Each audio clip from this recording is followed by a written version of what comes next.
Hello, coin collectors and history lovers. Welcome back to Today. We're diving deep into the story and value of the 1973 Canadian 1-cent coin.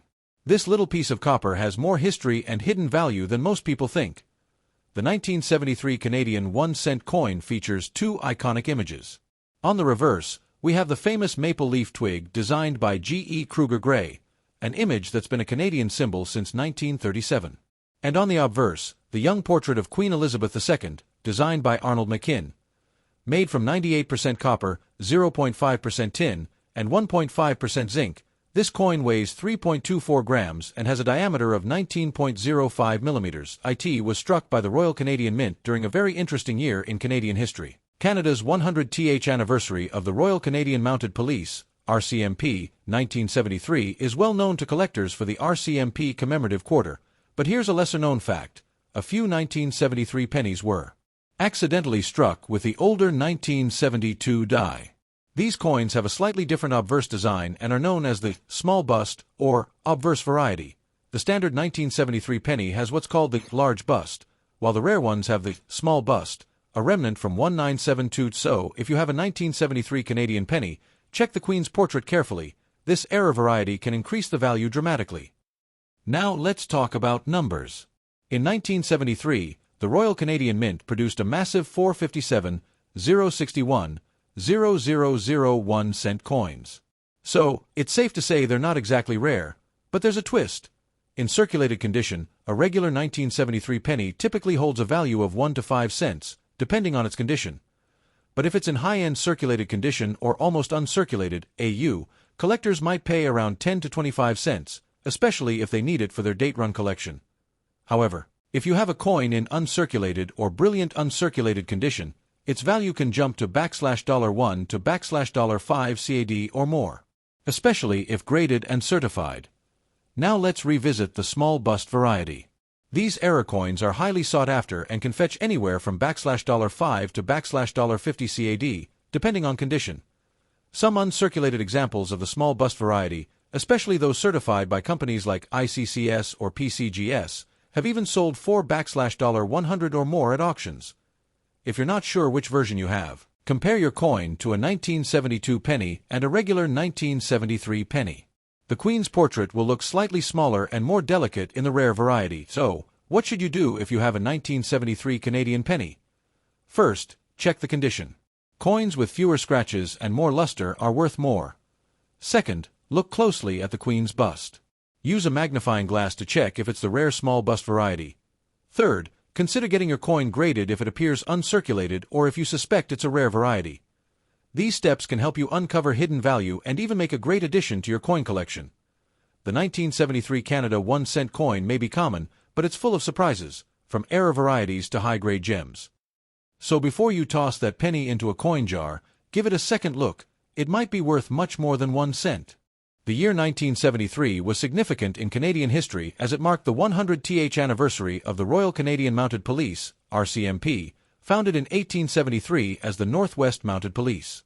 While the commemorative RCMP design appeared on the 25-cent coin that year, all other denominations, including the humble 1-cent coin, retained their traditional designs.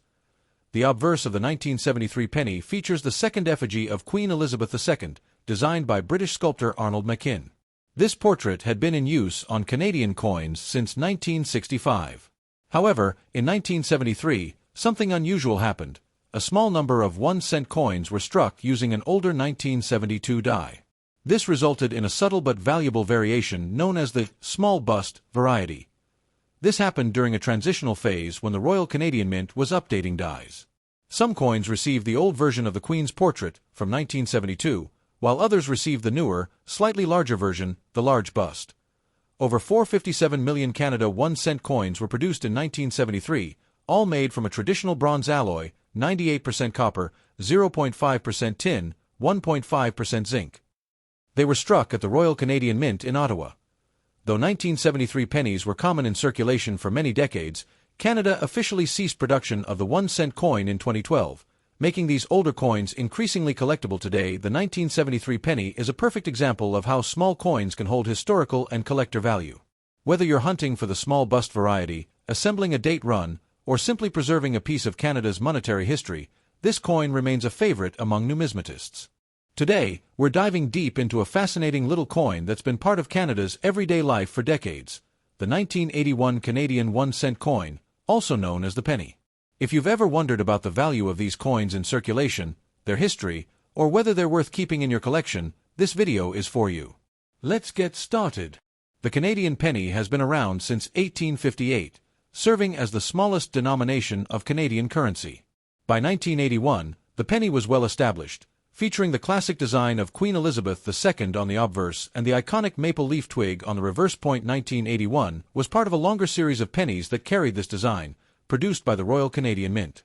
The composition was mainly copper-plated zinc, and the coin measured 19.05 millimeters in diameter. Now, when it comes to circulated 1981 pennies, these coins are extremely common. Millions were minted that year, so you're likely to find these coins just about anywhere, from your old coin jars to loose change in your wallet. And circulated condition, these pennies show typical wear and tear, scratches, discoloration, and loss of the original luster. But don't let that fool you. Even worn pennies hold some value, especially if you understand what collectors are looking for. So, what is the actual value of a circulated 1981 Canadian penny? Generally, these coins have a value very close to their face value, that is, about 1 cent. But if you're a collector or a coin enthusiast, you'll want to know how condition affects value. In good, G, condition, which means heavy wear but all major details still visible, the penny is worth about 1 to 2 cents. In fine, F, to very fine, VF, condition, where the details are sharper but still show some wear, values might range from 2 to 5 cents. And in uncirculated, MS60 to MS65 condition, basically coins that look almost brand new with full luster, values can go up to $1 or a bit more. Show close-up shots of coins in various conditions to illustrate. Keep in mind, most 1981 pennies you'll find will be somewhere in the good to fine range because they've been in circulation for decades. Occasionally, some 1981 pennies might have minor mint errors or varieties, like double dies, off-centers, or die cracks, that can significantly increase their value. However, these are quite rare. Show images of some known Canadian penny errors. If you think you have a penny that looks unusual or different, it's worth getting it checked by a professional coin grader. It's important to remember that Canada officially phased out the penny in 2013, ending 155 years of circulation. While pennies are no longer being distributed by banks, they're still considered legal tender. Show footage of news headlines about the penny's discontinuation. This means that your 1981 pennies are part of a historical chapter that's now closed, which makes them interesting for collectors, especially if you have coins in better condition or with unusual characteristics. If you want to start a penny collection or just preserve your coins better, here are some quick tips. Store coins in acid-free holders or coin flips to prevent damage. Avoid cleaning your coins with harsh chemicals or abrasives. It can reduce their value. Keep them in a cool, dry place to prevent corrosion. So, there you have it. The 1981 Canadian 1-cent coin is common and mostly worth face value in circulated condition, but it's also a neat piece of Canadian history. If you find one in great shape, or maybe a rare error, it could be worth a little extra. Thanks for watching. If you enjoyed this video, don't forget to hit the like button, subscribe for more coin content, and let me know in the comments if you have any special pennies or questions about Canadian coins. Until next time, keep those coins shiny and happy collectin'.